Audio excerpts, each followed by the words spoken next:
Hey guys, how's it going? This is Campo, and this is my latest Alliance War. I believe this is war number 2 of season 5. So we've got the full bleed immunity going on, and I take path 6 to path 7. I've got Void with Killmonger synergy, and also Rogue because she's got the amped up boost, and I just think he's a good champion. So I take her into this first fight, which has unblockable special 1, and for some reason I wasn't expecting Iceman. I was thinking it would be one of the new champions like Emma Frost or something, but this is actually a beautiful matchup because, as you can see, the cold snap has already expired and it only did about like 2% health off, and then I just regened it back with one special 1. Her attack bonus with the amped up synergy, or node, whatever it is pretty amazing. So even though this is a 4-star, it's pretty easy. I mean, you can just see how hard she's hitting. And again, I wasn't even really thinking it was Iceman, but Rogue in general is a really good counter to Iceman because the cold snap doesn't do any damage. And even the little bit that it does, she can regen, so nothing going on there. Now we get to the next fight, which is stun immune and enhanced abilities. So normally this is like a Spider-Man, but as you can see, it is an unduped champion, so it's probably not Spider-Man. I'm thinking it might be MODOK. But then I forgot that Wasp is in the game these days. So the way I play Wasp is you can only really hit her when that timer is going on, that one that's on right now. And because she's unduped, the timer actually lasts a very long time. When she's duped, it's a much shorter timer. But in order to get the timer, you have to either bait a heavy attack or a special 1. So that was a special 1. And once she does that little knee kick, you're good to go. Once again, you'll see it. The heavy is the same thing. You have to kind of get a little bit out of the way so that she can do her heavy attack, and then you can punish it.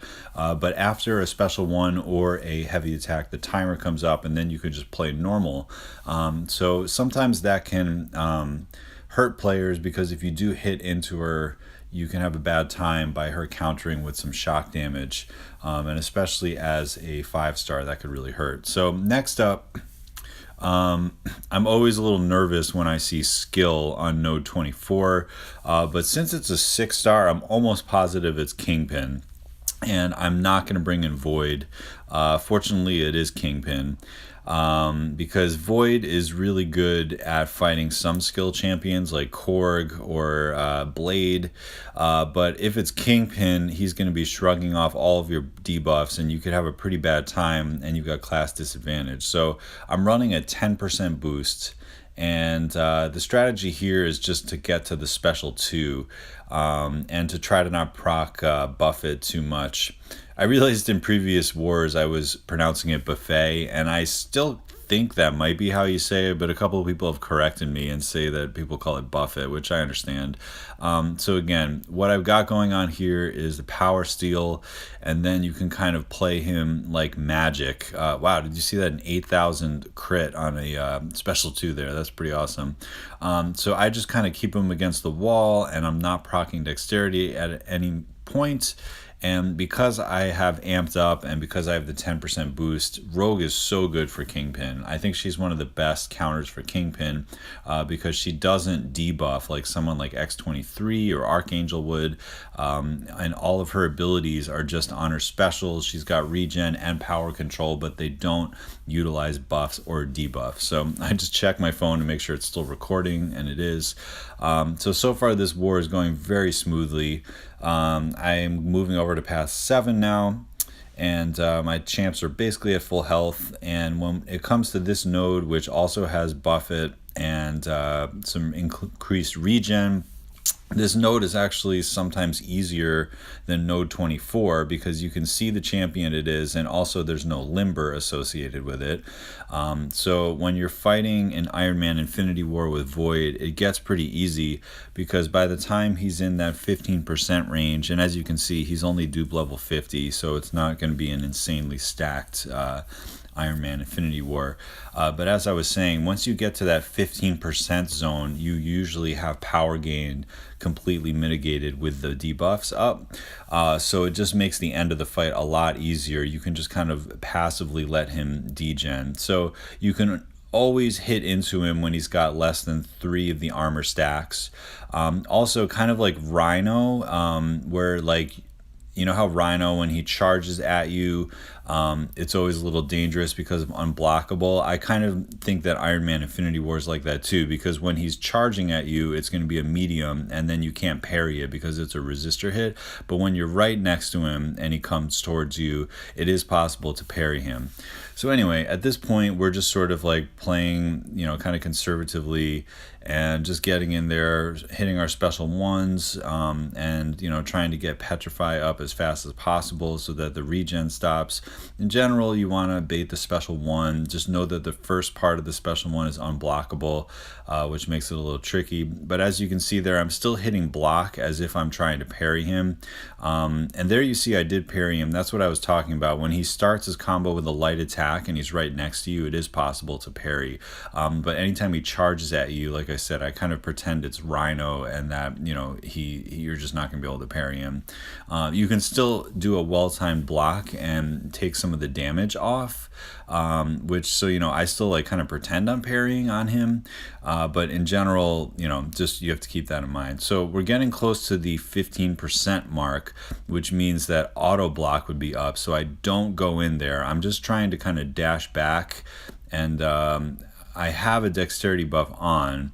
But I was able to use Buffett to kind of degen him a little bit. And then, you know, as you could see there, you don't even have to do anything and he's just going to die. Because with Fear of the Void, you have a big attack boost, and, you know, the degen is going to be ticking for quite a lot. Plus, you've got Assassin's Range.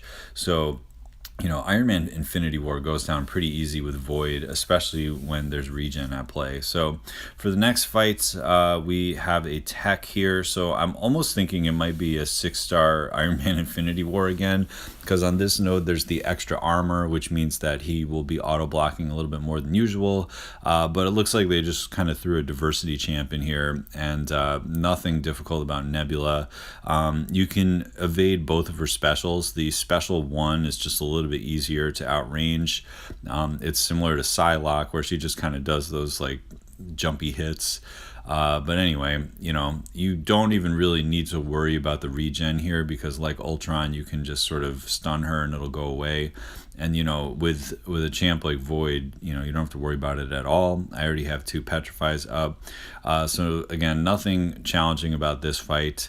And of course, because I have the Killmonger synergy, every time I do a special one or my timer puts a debuff on her, I'm regenning a little bit. So, you know, I'm going to finish this fight pretty close to 100% health, even with like a couple little mistakes here and there. So now we're at Fear of the Void, where I'm hitting pretty hard, and this should pretty much do it. I did take a couple hits for some reason, but Void, you know, he can take a hit or two. He's got 35,000 health, which is kind of a ton. So anyway, then I went to bed. Or no, I didn't. I think this fight was a little bit later in the evening. So I see a 4-star and I see a skill. So, but I see it's not duped. So my first thought was that maybe it would be a Korg, just because I was trying to think of a champion that would be difficult to fight as a 4-star, and really only Korg comes to mind, and indeed it is. So Korg is pretty darn easy to fight when he is not duped.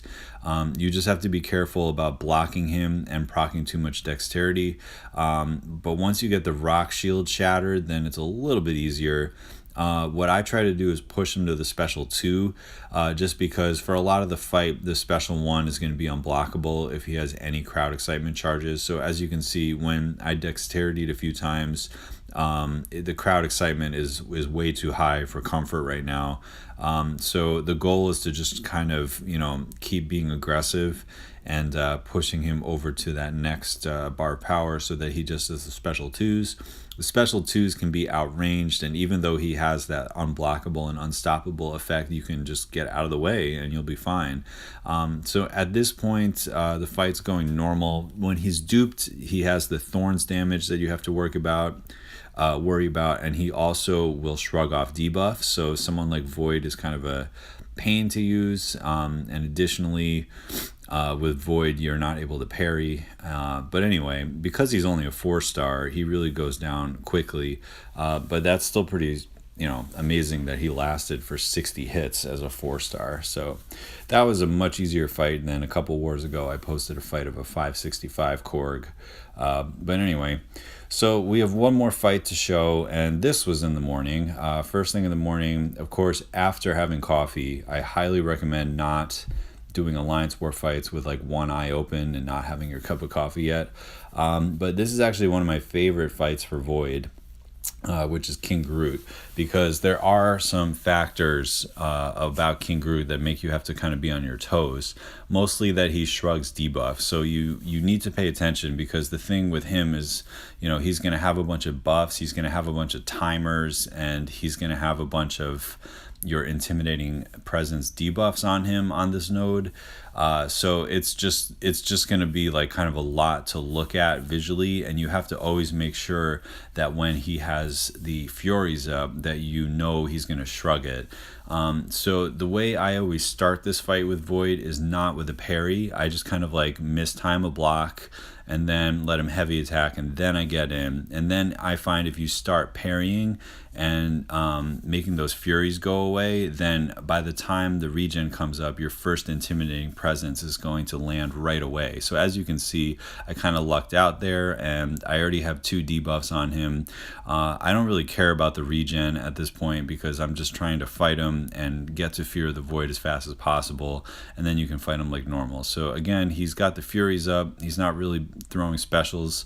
Really wish he would just throw a special already. Unfortunately, I have to take a little bit of block damage on the special too, but he really doesn't have a lot of attack. So we're back in cooldown mode, so I should be able to place a couple more debuffs on him, just trying to create a little bit of space here. And fortunately, we get Petrify number 2, and I'm looking, am I going to get that last debuff in? And I certainly do. So now I'm going to get Fear of the Void any second now. And at this point, the fight is completely under control. I'm hitting very hard. Some of these Furies are just going to get extinguished by my debuffs, but now that the cooldown is on again, his regen is pretty much stopped. I guess one of the interesting things I found is that when he has Fear of the Void and not a Petrify up, for some reason it's not completely canceling out the regen.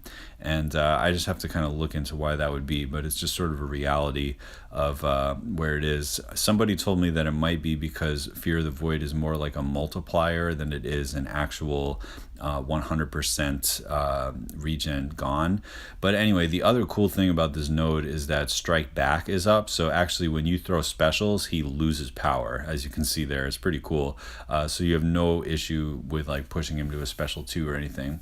Last thing I want to say in this video is a shout out to Lionel, who I just fought, his King Groot. He's one of my subscribers, and just thank you so much, dude, for reaching out in the war chat. It was really nice for you to say hi and that you enjoy my content. And just, full disclosure, these guys handed it to us. They didn't die a lot, and we ended up dying a lot, unfortunately. Even though I had a really nice run on my lane, they had some tricky defenders, and they ended up beating us today. So trying to recover from the loss, but I feel pretty good about my part in doing lane 6 and 7. Thanks again for checking out the video, guys, and I will catch you guys next time.